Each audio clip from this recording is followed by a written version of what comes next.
اللہ اللہ اللہ اللہ اللہ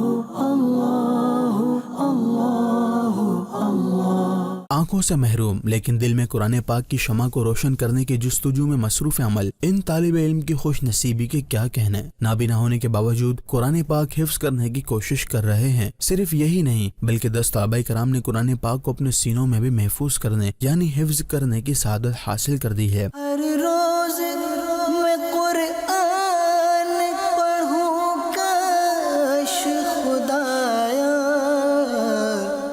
دعوت اسلامی کے تحت مدینہ الاولیاء ملتان میں نابینا اسلامی بھائیوں کے لیے قائم منفرد مدرسۃ المدینہ اشاعت الاسلام میں اسپیشل پرسنز کو خصوصی انداز میں قرآن پاک کی مفت تعلیم فراہم کی جاتی ہے۔ نہ صرف تعلیم بلکہ انہیں لباس اور ضروریات زندگی کی دیگر اشیاء بھی مفت فراہم کی جاتی ہیں۔ الحمدللہ ہمارے استاد صاحب بہت ہی شفقت اور محبت کے ساتھ پیش آتے ہیں۔ الحمدللہ ہمیں مفت میں رہائش دی جاتی ہے اور بہت ہی اچھی رہائش دی جاتی ہے، جس میں 3 ٹائم کا کھانا اور سونے کے لیے بیڈ، دیگر سہولیات، پہننے کے لیے کپڑے، امامہ شریف، خوشبو، مسواک شریف، تحائف وغیرہ بھی دیے جاتے ہیں۔ چلو سیکھیں قرآن، چلو سیکھیں قرآن، چلو سیکھیں قرآن، چلو سیکھیں قرآن۔ قرآن پاک کی تعلیم حاصل کرنے والے اسپیشل پرسنز کا کہنا تھا، الحمدللہ میں مدرسۃ المدینہ میں قرآن پاک حفظ کرنے کی سعادت حاصل کر رہا ہوں۔